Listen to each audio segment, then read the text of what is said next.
로마서 4장 20절에서 21절입니다. 로마서 4장 20절에서 21절 같이 한번 합독하겠습니다. 믿음이 없어 하나님의 약속을 의심하지 않고 믿음으로 견고해져서 하나님께 영광을 돌리며 약속하신 그것을 또한 능히 이룰지를 확신하였으니. 아멘. 오늘은 5가지 확신이라는 제목으로 함께 은혜를 나누고자 합니다. 어저께는 뭘 확신하라고 했죠? 하나님의 말씀을 이렇게 확신하라고 했죠. 말씀을 붙잡으라고 했죠. 그래서 사람의 말을 따라가는 것이 아니라 영원하신 하나님의 말씀을 따라가라고 했죠. 그러면 그 집은 반석 위에 세운 집이라고 했습니다. 우리가 확신을 할 수 있는 이유가 뭐냐면, 근거가 뭐냐면 하나님의 말씀이 있기 때문에 우리가 확신을 할 수 있습니다. 그래서 우리는 그 말씀을 한번 확인해 보고 확신을 갖는 은혜를 같이 나누고자 합니다. 로마서 10장 10절 사람이 마음으로 믿어 의에 이르고 입으로 시인하여 구원에 이르느니라. 로마서 10장에서 구원의 확신, 예수님을 마음으로 믿고 예수님을 내 구주로, 내 그리스도로 입으로 시인하면 구원에 이른다고 했습니다. 그래서 우리는 내가 어떻게 하나님의 자녀냐, 예수님을 내 마음속에 영접하면, 내 마음속에 모시면 하나님의 자녀가 됩니다. 근데 영접기도 했는데 아무런 변화가 안 일어나는데요? 그거는 그 10장 10절 이전에 10장 9절에 약간 보충 설명이 있어요. 하나님께서 뭐라고 말씀하냐면, 내가 10장 9절입니다. 내가 만일 내 입으로 예수를 주로 시인하며 또 하나님께서 그를 죽은 자 가운데서 살리는 것을 내 마음에 믿으면 구원을 받으리라. 그 예수님은 나의 주라고 얘기를 했습니다. 그 예수 그리스도가 나의 주라고 얘기를 했습니다.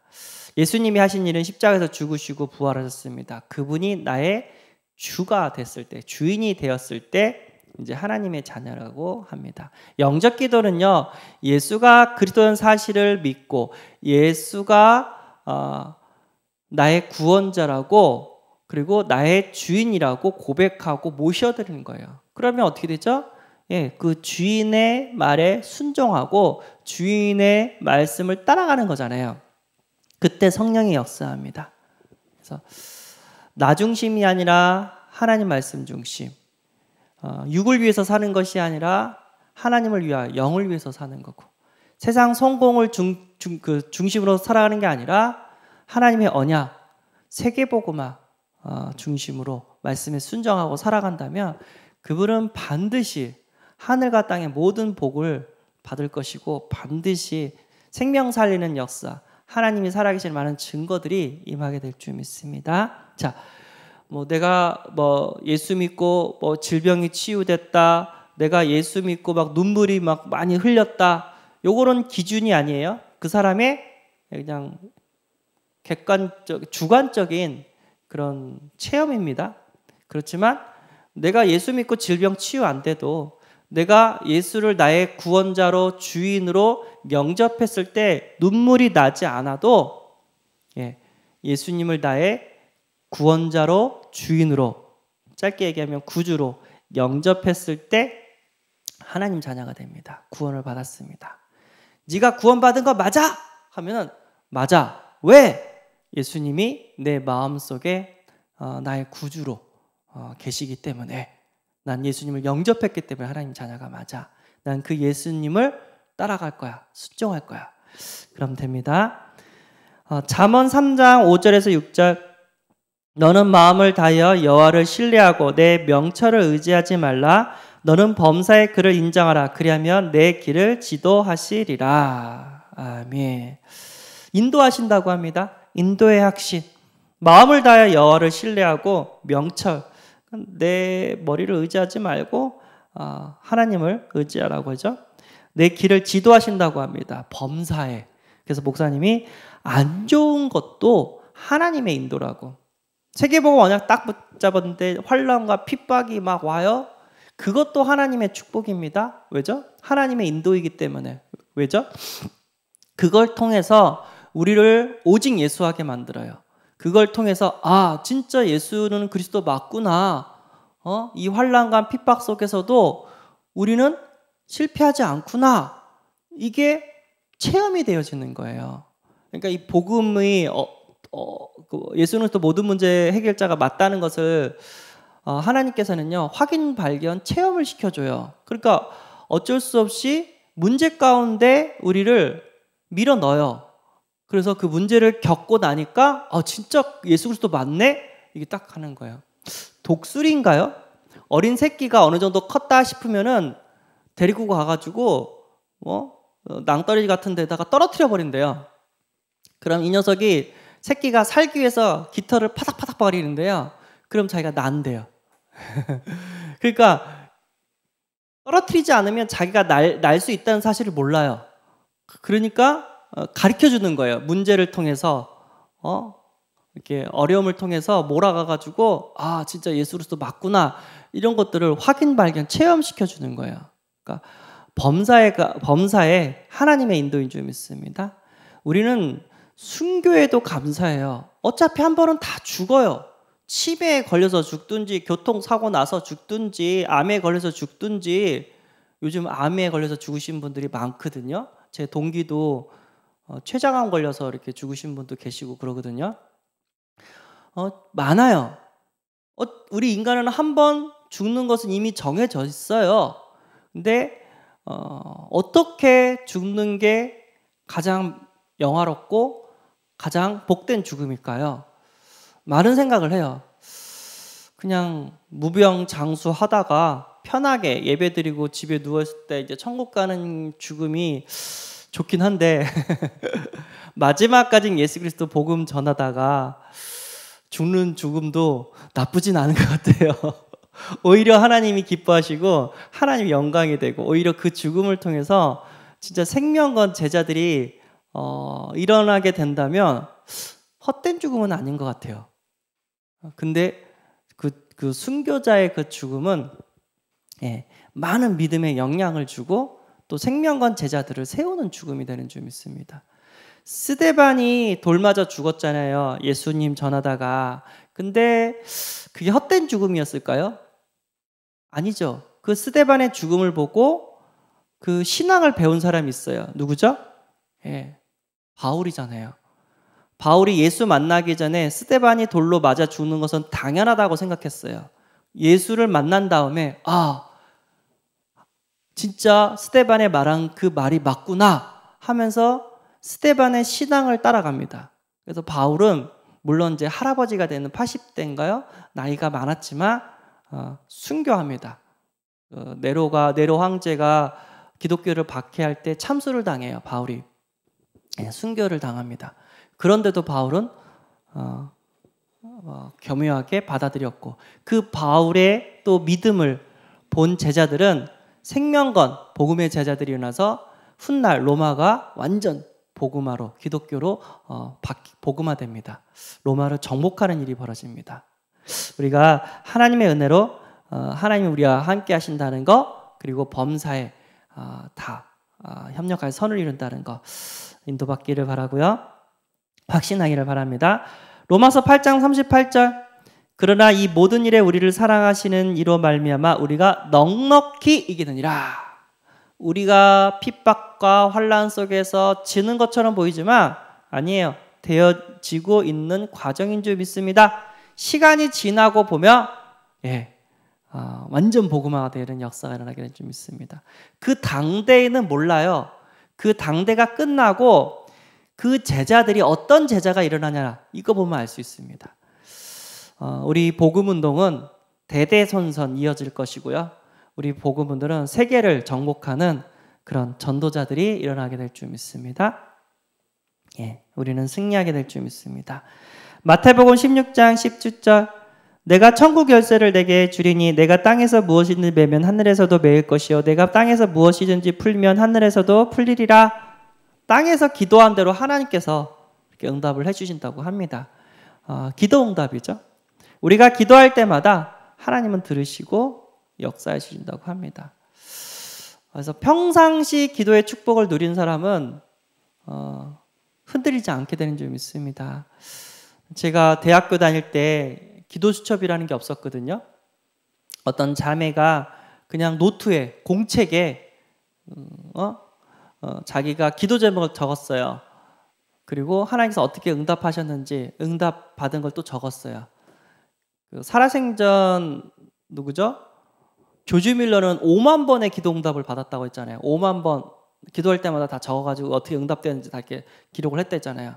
근데 그거 듣고 이제 그걸 했었던 것 같아요. 그 자매가 딱 불신앙이 딱 온 거예요. 자기한테도 너무 갑갑할 때가 그때 자기가 기록했던 그 노트를 한번 펼쳐본대요. 싹 펼쳐보고 노트를 딱 닫을 때 정도 되면은 그 불신앙이 사라진대요. 하나님이 나에게 이런 응답을 주셨는데 내가 어떻게 하나님을 안 믿을 수 없겠냐. 그러면서 그 불신앙이 사라진다고 합니다. 기도할 때 하나님은 이 모양 저 모양으로 응답을 하십니다. 저도 뭔가 교회 일을 할 때마다 기도를 해요. 그러면 하나님께서 신기하게도 그 일이 해결이 돼요. 네. 하나님 주신 지혜로 하나씩 이 일을 하는데 기도하면서요. 하나님 내가 이거를 해야 되는데 어떻게 하면 될까요? 어떻게 했으면 좋을까요? 물어봐요. 근데 시간이 지나고 오면은 돼 있어요. 해결이 돼요. 우리가 기도하고 있다면 하나님께서 우리와 우리의 기도에 응답하신다는 것을 체험하고 있게 되는 줄 믿습니다. 그래서 항상 기도 속에서 모든 일을 할 수 있는 은혜가 있기를 바랍니다. 자, 그런데 내가 이걸 기도를 했는데 응답이 될까? 안 될까? 의심이 생길 수가 있잖아요. 왜 그러냐면요. 기도를 할 때 언약 붙잡고 기도하지 않았기 때문이에요. 언약은 하나님의 말씀이잖아요. 하나님이 하시겠다고 했잖아요. 그러니까 그 언약 붙잡고 기도하면 응답이 될까? 안 될까? 이런 의심도 안 생겨요. 왜죠? 하나님이 하신다고 하셨지 않습니까? 하나님 도와주시옵소서 딱 할 수 있잖아요. 야곱인가요? 하나님께서 가나안 땅 주시다고 했고 하나님께서 내 후손들을 가나안 땅에 이렇게 번성시킨다고 하셨지 않습니까? 아브라함의 하나님, 야곱의 하나님, 아브라함의 이삭의 하나님, 야곱의 하나님, 그 하나님께서 이렇게 언약을 주셨지 않습니까? 지금 에서 형이 나를 지금 죽이러 오는데 하나님 살려주옵소서. 그러니까 그 야곱의 기도는 살려주세요의 기도가 아니라 하나님께서 가나안 땅에 우리 후손을 번성시킨다고 하셨고 그 가나안 땅에 예수 그리스도 메시아를 보내주신다고 하셨지 않았습니까? 하나님 그 약속을 위하여 나를 살려주세요. 이런 식으로 기도를 한 거예요. 약속 잡고. 예. 그래서 우리의 기도는 언약 잡은 기도가 되어야 될 줄 믿습니다. 예. 그럼 하나님께서 반드시 그 언약 때문에 우리에게 응답을 주실 줄 믿습니다. 자, 승리의 확신. 그러나 이 모든 일에 우리를 사랑하시는 이로 말미암아 우리가 넉넉히 이기느니라. 예, 넉넉히 이긴다고 합니다. 예, 그 누구도 우리를 실패시킬 수 없습니다. 그 누구도 우리를 막을 수 없습니다. 왜죠? 하나님이 우리를 통해서 하고 계시기 때문에 넉넉히 이기게 될 줄 믿습니다. 자, 이거 했네요. 예, 사죄의 확신. 요한일서 1장 9절. 만일 우리가 우리 죄를 자복하면 그는 미쁘시고 의로우사 우리 죄를 사하시며 우리를 모든 불의에서 깨끗하게 하실 것이요. 아멘. 예수님을 영접하면요, 십자가 보혈로 인해서 과거, 현재, 미래 모든 죄가 사함을 받게 됩니다. 사했습니다. 그렇게 모든 죄를 사해준다고 하셨으니까요. 이거를 이제 잘못 깨닫고 아싸 이제 마음껏 죄를 져도 되겠네 라고 얘기를 합니다.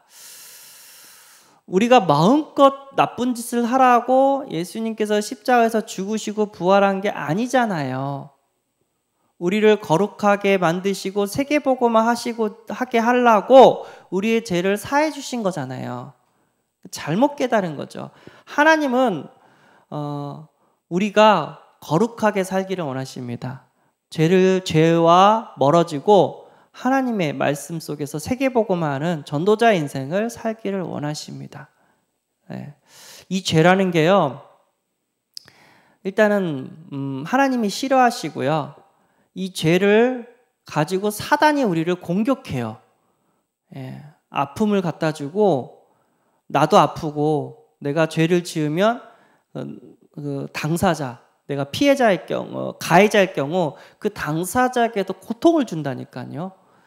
그래서 할 수만 있다면 죄랑 멀어져야 됩니다. 어떻게 죄랑 멀어질 수 있을까요? 예수님을 구주로 영접하고 예수님의 말씀을 따라가면 죄랑 멀어지게 되는 줄 믿습니다.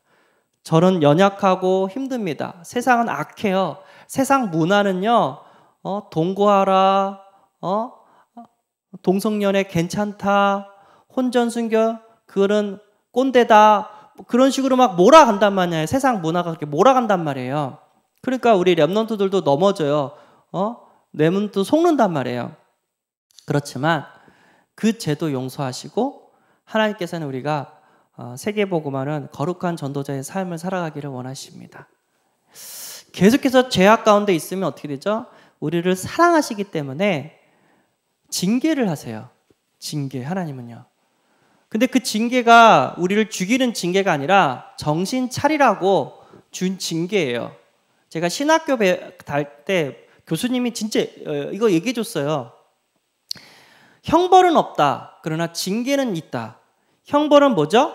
지옥 형벌이잖아요. 하나님 자에게는 지옥 형벌은 없다. 그러나 하나님이 징계는 허락하신다. 저번에 제가 얘기를 했잖아요. 제가 교통딱지를 띄었는데 형님이 그걸 보고, 예수 믿지 않는 형님이 그걸 딱 보고, 왜 네가 교통딱지 띄었을 때 하나님이 안 도와주셨냐? 하면서 비꼬으면서 이렇게 공격을 했다고 했잖아요. 그때 제가 뭐라고 했죠? 하나님께서 교통 질서를 잘 지키는 내가 되기를 원하셔서 이 교통딱지를 허락하신 것 같아. 맞잖아요. 내가 목사지만 새벽 예배 끝나고 지나가다가 도둑질을 했어요. 목사이기 때문에 뭐 그런 게 아니라 예수님을 영접했기 때문에 지옥은 안 갑니다. 그런데 어디로는 가죠? 감옥에는 가잖아요. 도둑질을 했기 때문에. 그거를 징계라고 얘기를 합니다.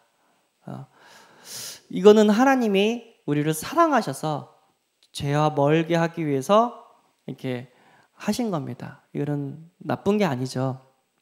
예, 그래서 우리의 모든 죄는 하나님이 다 사하셨습니다. 내가 또 실수하고 넘어져도 하나님 또 실수하고 넘어졌네요. 하나님 용서해 주세요. 그러면 또 용서하시고, 또 죄짓지 않도록 하나님 도와주세요. 그러면 죄랑 멀어질 수 있도록 하나님께서 붙들어 주시고 도와주시고 힘을 주실 줄 믿습니다. 이 죄 때문에 사탄을 세계복음화 못하도록 이 죄로 인해서 꼬투리를 잡아가지고 막 죽입니다. 우리는 죄인입니다. 그래서 우리는 예수 그리스도가 필요합니다. 그 어느 한 사람도 의인이 없어요. 그리고 사단이 역사하면 또 넘어질 수 있습니다. 그래서 몇 번 제자들이 죄 지은 형제를 몇 번 용서해야 됩니까? 그랬더니 뭐 계속해서 용서하라고 또 예수님께서 또 말씀을 주시잖아요. 예. 이걸 이해를 못하는 사람들이 너무 많아요. 저 사람은 목사인데도 20년 전에 죄를 졌다고 이제 저 사람 목사 못하고 면직시켜야 된다고, 더 이상 저 사람은 전도 못하도록 해야 된다고, 목회자 많은 생각을 해요. 과연 그게 하나님의 뜻일까? 한 사람이 회개하고 제 잘못을 고백하고 돌아왔을 때 두 번 다시 하나님의 일을 못하도록 막는 게 과연 맞을까? 많은 생각을 해요. 예. 하나님은 징계도 하시지만 하나님은 용서도 하십니다. 하나님 우리가 죄 가운데 회개하고 전도자의 삶을 살기를 원하십니다. 이거는 분명한 사실인 줄 믿습니다. 그래서 죄인을 감싸라 그 얘기가 아니죠. 예. 회개할 수 있도록 도와줘라. 세계복음할 수 있도록 회개하고 죄 짓는 삶이 아니라 세계복음할 수 있는 삶으로 도와주라. 그 얘기죠. 네, 어쨌든 9월의 확신, 인도의 확신, 승리의 확신, 기도응답의 확신, 사자의 확신. 하나님 말씀이 그렇게 하신다고 하셨으니까 이 말씀 붙잡고 확신 가운데 승리하시기를 바랍니다. 하나님 감사합니다. 우리가 확신 없는 신자가 아니라 확신을 갖고 힘있게 세계복음하는 신자가 되게 하심에 감사합니다. 오늘 주신 말씀 붙잡고 승리하게 하여 주옵소서. 우리 주 예수 그리스도의 이름으로 기도합나이다. 아멘. 하늘에 계신 우리 아버지여, 이름이 거룩히 여김을 받으시오며 나라의 임하옵시며 뜻이 하늘에서 이룬 것 같이 땅에서도 이루어지이다. 오늘날 우리에게 일용할 양식을 주옵시고 우리가 우리에게 죄지은 자를 사하여 준 것 같이 우리 죄를 사하여 주옵시고 우리를 시험에 들게 하지 마옵시고 다만 악에서 구하옵소서. 대개 나라와 권세와 영광이 아버지께 영원히 있사옵나이다. 아멘.